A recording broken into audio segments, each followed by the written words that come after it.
Hey everybody, welcome back to Reissued. My name is Andrew. Today we're going to be making a faux leather headboard pad for my bedroom. So I purchased my bed back in the summer of last year at my local Habitat for Humanity REISSUED. It is a canopy bed and it works on a number of levels for what I was looking for the room.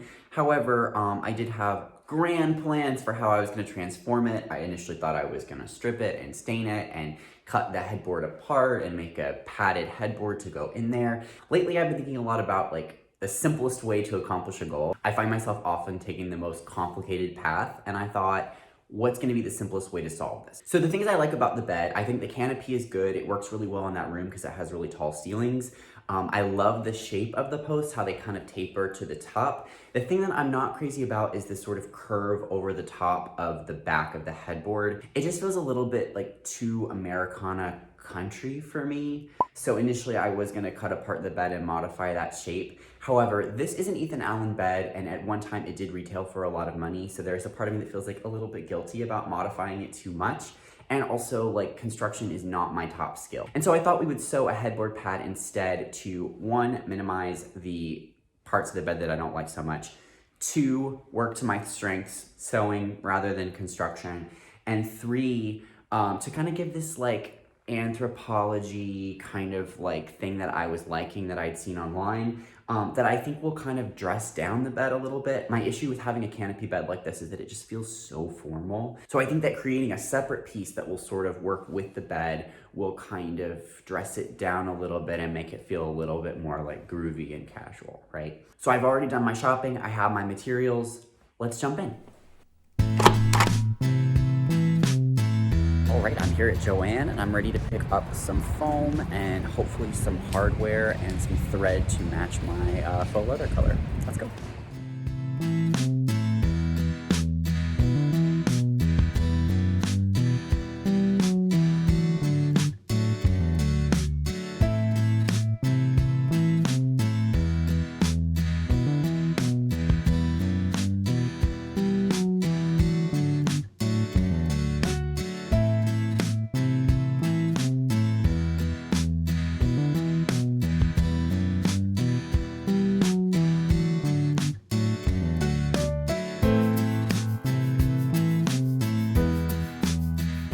Oh, just a little tip here. If you're gonna purchase some of this foam, definitely measure exactly how much you need before you go to the store. I was assuming that it was gonna come in some sort of pre-measured length, but it did come by the yard. And I wish that I had an exact measurement because this stuff is kind of pricey. So I got 1 2/3, which is 60 inches wide, because I did a quick little Google search and found that a queen bed is 60 inches wide, but I'm guessing that I'm gonna need a little bit less than that because I'm gonna have my little pieces that wrap on the end to attach it to the posts. So I might have saved a few bucks there if I had really measured before I got in the car and came here, but no such luck today. But if you're doing this at home, definitely measure before you go.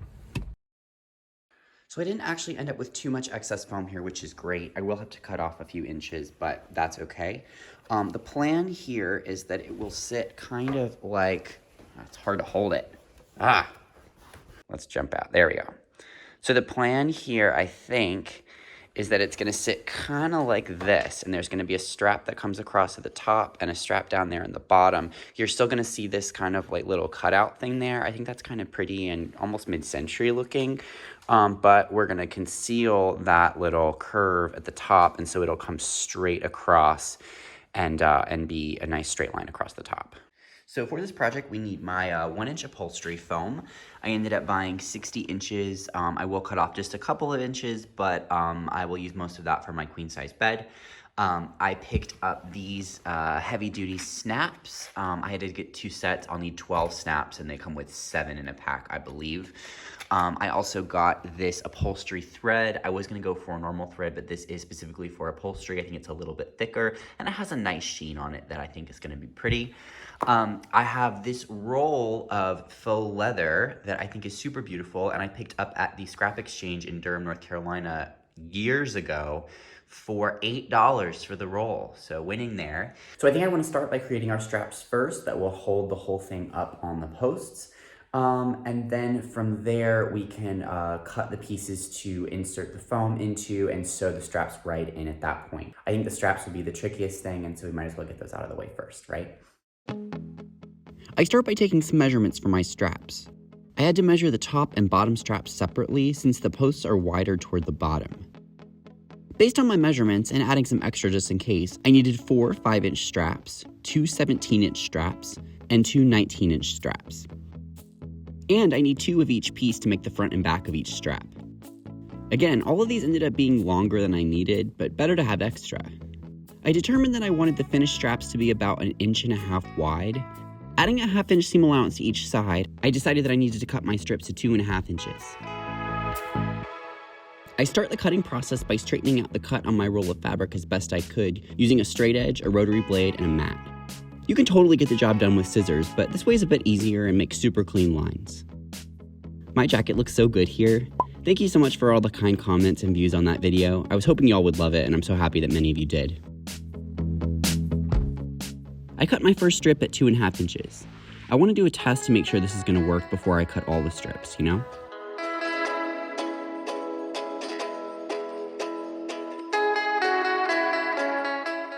For my test, I cut 2 5-inch lengths from my strips. I figured the small straps would be easiest to start. I sewed the 2 pieces right sides together a 1/2 inch from the edge.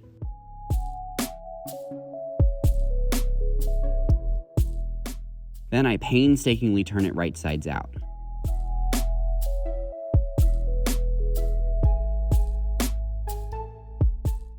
Finally, I want to top stitch around the edges to give a super professional look and to make the straps actually lay flat rather than stay a weird tube thing. I know that getting the fabric to slide through my machine with it turned right side out like this will be tricky, so I switched to a Teflon leather foot and put some tissue paper under to help it slide. And there were a few technical difficulties. Alright, so it's a full week later. I was having some issues with the top thread kind of bunching up on the back.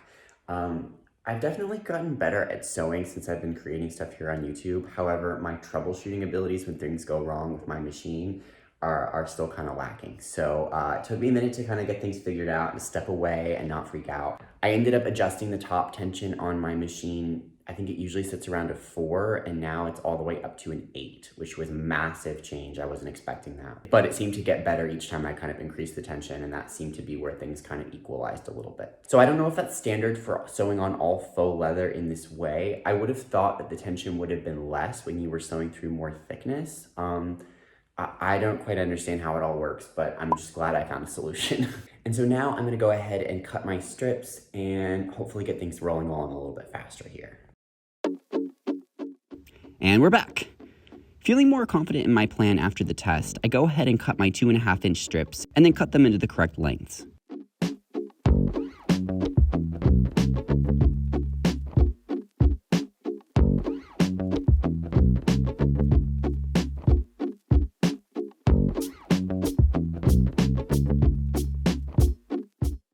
I sew each matching pair right sides together and turn my strips using a paintbrush handle.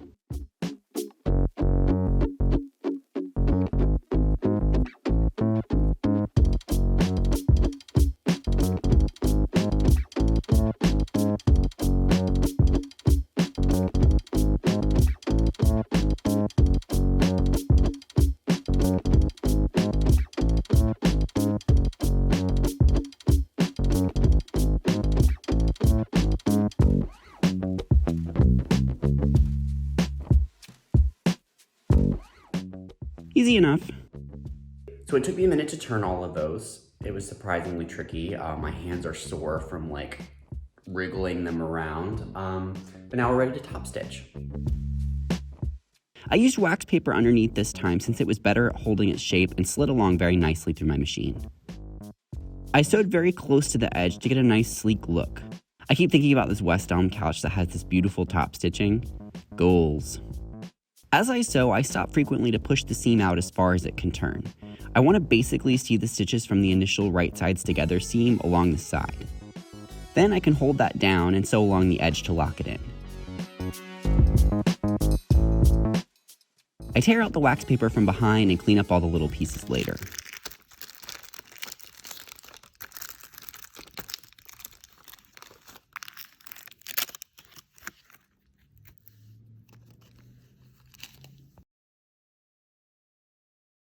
So I just finished top stitching all of my straps and I think they look awesome. I'm super excited about those because I was kind of worried that they weren't going to work out very well.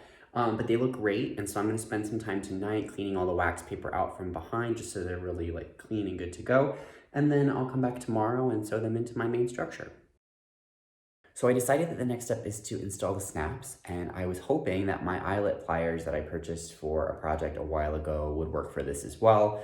But alas, they did not. So I went back to Joann and I was gonna get the cheap little like kit where you like hammer it in or whatever, and they didn't have any of those for the kind of snaps that I bought, which I already opened. So I got the snap pliers. I guess I'm just gonna do a collect them all with the Dritz products at this point. One of the reasons that I like to do a lot of painting projects and some sewing projects is that it feels like once you have your basic set of tools, you know, your sewing machine, your brushes, like a needle and thread, whatever, you're kind of good, you're kind of set. It feels like, you know, I don't know, as I've been moving into more construction projects, it seems like every project that you do requires like 10 very specialized tools, and then you like do the next project and then you need 10 different very specialized tools. And so this is definitely giving me one of those vibes. I guess I'll just have to make a lot of stuff with snaps now. I measured the placement of my first snap. I want it to be equidistant from all 3 edges for this first one. My straps actually came out to be 1 inch and 5/8, so that would make the halfway point 3/4 of an inch and a 1/16, so technically 13/16. 3/4 plus a 1/16 is way easier to remember and measure. Same distance from the end of the strap then. I marked the hole placement and used an awl and a piece of scrap wood to make the hole. Then I followed the instructions on the snap pliers to insert the snap. Basically, there are 4 different components, 2 pieces that anchor the bottom of the snap, which will need to go on our 5-inch straps, and 2 different pieces that anchor the top of the snap, which needs to go on all the longer straps, with the pretty gold part on the right side, of course. I test one part of each strap to see how they fit together.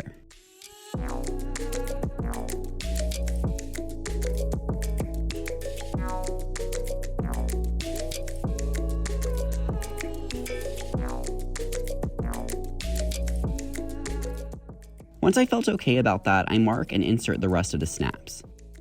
The short 5-inch straps each get 2 snap bottoms spaced out 1.5 inches apart, since I thought that spacing looked nice. The longer straps each get 3 top snaps to match the aesthetic of the Anthropologie piece I was referencing. I make sure to space these at 1.5 inches as well, so that the bottom and top can fit together perfectly. This whole snap process ended up being way easier than I expected. Even though I complained about having to buy the snap tool, I have no doubt that this helped move along the process, and all my snaps came out looking really professional.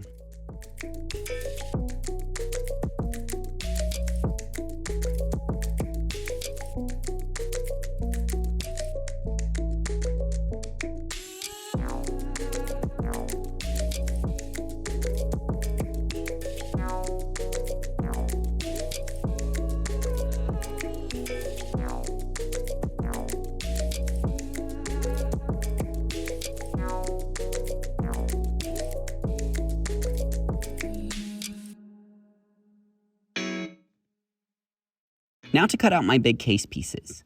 The fabric was not quite wide enough for the width that I wanted, so I started by cutting the length of the fabric to the desired width of my headboard, plus 2 inches for seam allowance and error. I believe this was around 56 or 57 inches. Then I cut the fabric the other way into 2 25-inch pieces, which is the 24-inch width of my foam plus seam allowance.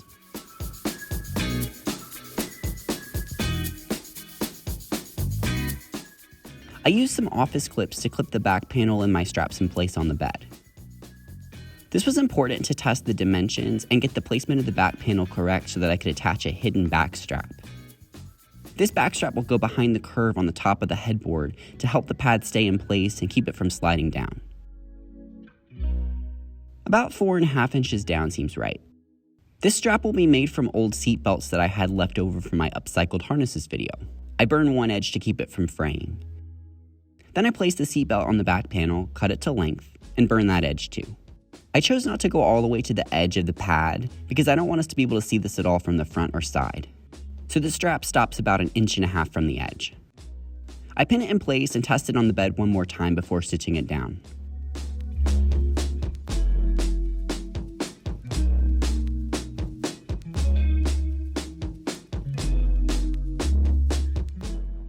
With that done, I can place the front and back panels right sides together, secure them together across the top edge with office clips, and sew them together with a 1/2-inch seam allowance. With the top edge sewn, I can turn it right side out, test the placement again, and clip on the straps for real this time. This placement was super important since the tension on the snaps had to be just right.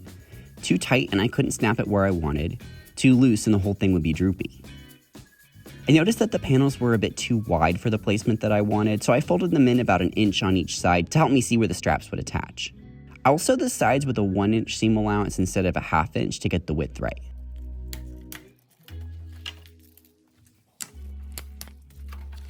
With this in mind, I measure where the straps would hit my seam and write those measurements down. Now I turn the piece back right sides together and place the straps inside with the good edge of the straps on the inside. That way, when I turn it right side out, the good end of the straps will be on the outside. I place the short strap right side down toward the front piece and stack the longer snap right side up on top. I use my measurements from before to make sure that the right part of the strap lines up with the seam. Then I sandwich it in and clip it down. Don't worry if this is confusing, I was pretty confused too. Here I am doing the same at the bottom corner, but I put the short strap facing the wrong way. Don't do it, Andrew! I did remember to put the 17-inch straps up top and the 19-inch down below, so that was good. Now we sew the side seams. Easier said than done. Sewing through the thick layers was creating a weird problem where my top thread would catch on itself and my needle and start shredding itself. No idea what that's about.